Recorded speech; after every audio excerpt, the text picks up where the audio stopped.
Yep, I would say it's probably time for us to address that carburetor running a tad bit on the lean side. We'll tinker with that tomorrow.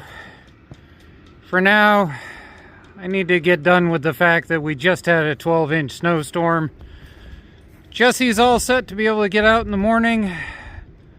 I'll cut some relief cuts with the snowblower tomorrow. Tomorrow morning's supposed to be down to about 26 degrees, so if you can't figure out how to take 4 bolts out of the top, you probably shouldn't even be in an engine in the first place. But once you get in here, you got to pop this PCV valve off.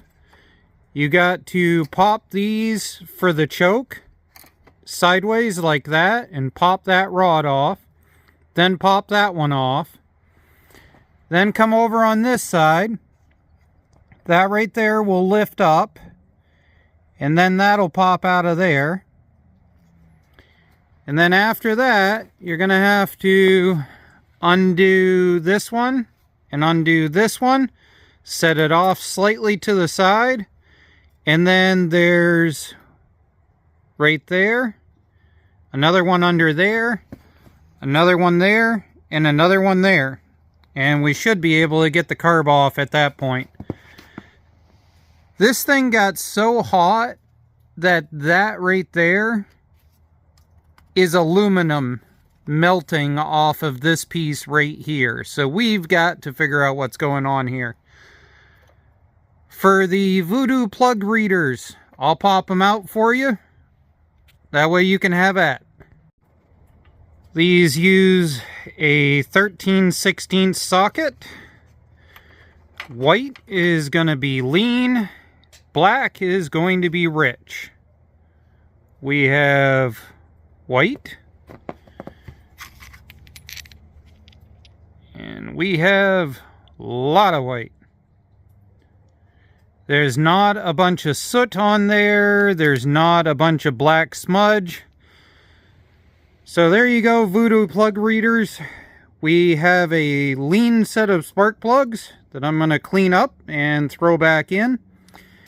Now, before we get into this, if you would like to be smarter than most of the internet about these Duramaxes, take this name, put it in Google, and add 713cc to the search. Congratulations, you officially now know more than 99% of all Facebook posts about these engines. Alright, one of our big things here is idle. So this is your idle inlet, and that are your idle jets. If you unscrew this, you can pop these out, and they are replaceable with Honda jets. You can get on NR Racing, and you can order jets in order to go right here. The problem is, you can't modify the dialed in section, which means that replacing these pretty much doesn't do you much good. Now, on that note, we do want to check that we have idle going through. So I'm going to hold that open. We're going to grab our brake cleaner, and I'm going to line it up with this. We're going to see if you guys can see it on the other end. Okay, ready?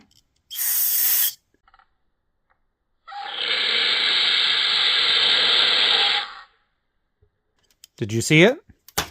So if we flip this over and we grab our ice pick here, right, come on, focus, right there, those 4 dots there, and those 4 dots right there are where your idle jet comes down through. But we don't care about those. We're going to break this open in order to get to the primary jets. This, by the way, this is a drainage that you can get to with a flathead when this thing is on the engine. This is your fuel cutoff solenoid. This one's already been cut off, so it doesn't work anymore because I didn't feel like wiring in a positive 12 volts to it in my application. So now we're going to break this open How do you like my cat litter work area? That's how I make these little trays that I do the videos on. I take the cat litter and I slice off one side of it so it makes a work tray. And then that means the other side gets to be a disposable catch tray for oils and other things that I'm trying to clean out. There we go. Whoop, that just popped right open. So I have not taken one of these apart. So let's see what kind of gasket's in here. Alright, well that's interesting. It's got a O-ring gasket. And right here, these are the buggers we're working at getting at, are these right here. So I'm going to grab a screwdriver and... Oh, you know what? These are marked. Right there. Can you see that in the video? 125. And they're quite big. Well, we're going to see if they'll actually come out. If they will, then we might drill them out a little bit. Okay, let's see here. Trying to do this on camera. Yep. They're not glued in. They're not wedged. They will come out. So that means that if we were to figure out what size we needed, we could potentially just order, I'm betting, Honda jets. Yep, those look like regular standard Honda jets. Alright, so we'll get our drill bit set, and we'll find out what the next size up is. I'll show you that in a sec. While I'm in here, I wanted to show you the float. This is back and forth, seems to be... doesn't seem to have a certain direction that it goes. There it goes.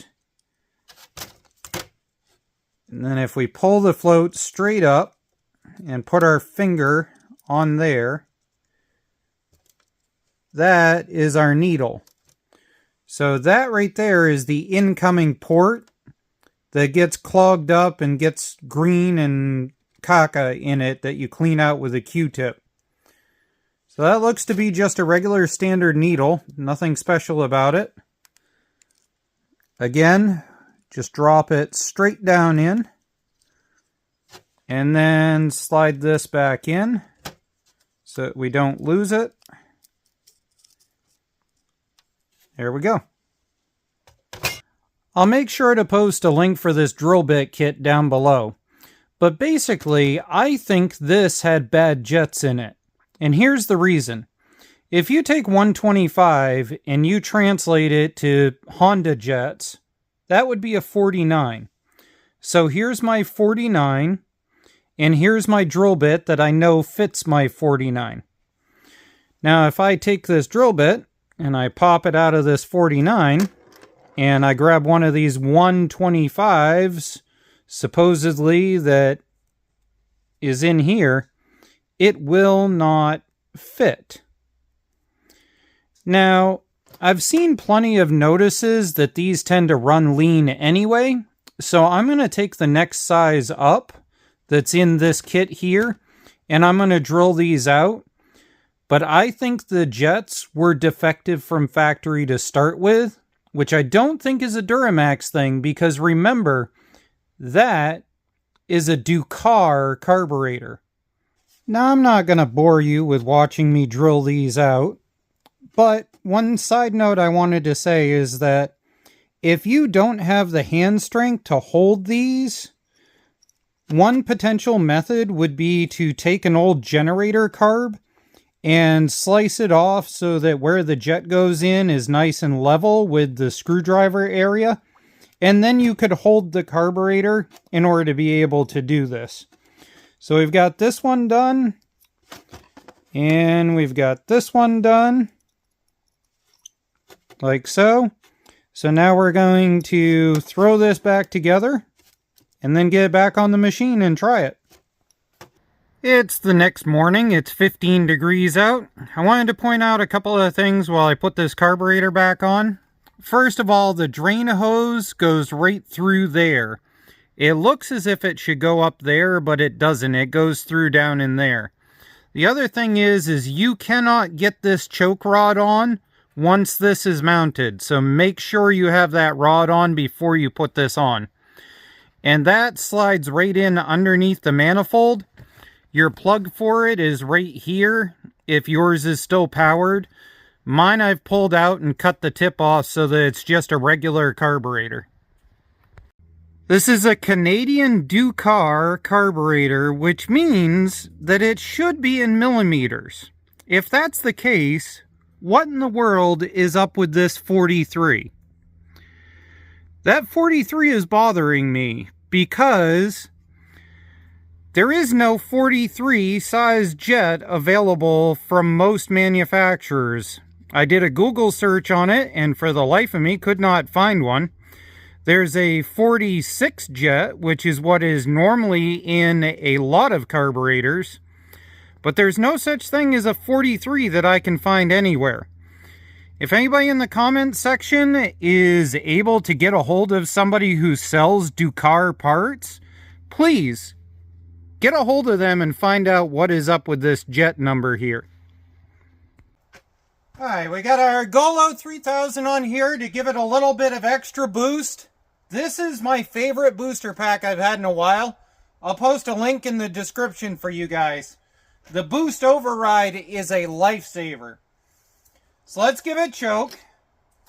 Now, remember, the float bowl needs to be filled by the pump. So it's not going to fire right off, but we're going to see if it will come up.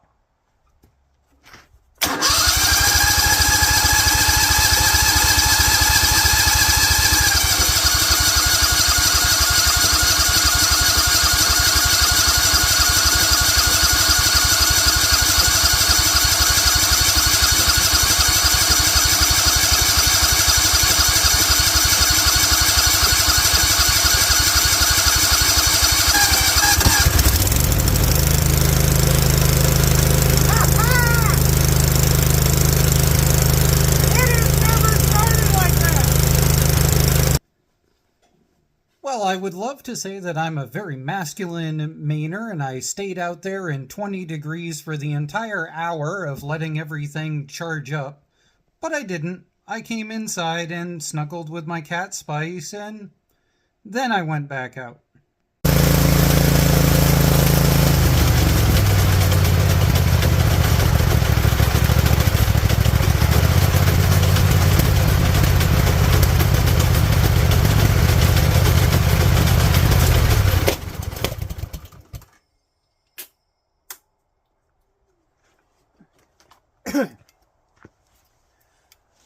Well, the good news is, if you run around with a heat gun, everything in the exhaust system now stays below 800 to 900 degrees. In fact, the actual manifolds and stuff are as low as about 400 degrees, and the exhaust tip is usually somewhere around 600.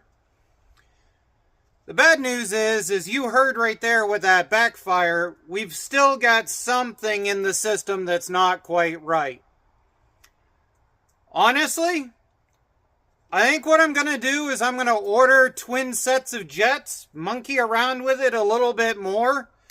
I need to find out what's going on with those idle jets being a weird number on top.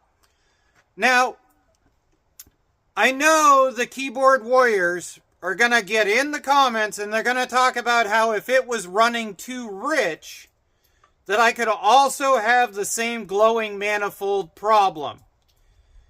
Here's the problem, keyboard warriors. The only reason that would happen is if my timing was severely off and it was running insanely rich. At that point, you can end up with a backburn in the muffler system. So I'll grant you, it is a possibility that running too rich could have caused the glowing manifold. But in order to have that happen, my timing would have to be off by almost 10 to 12 degrees. That's not the situation here. I'm sorry.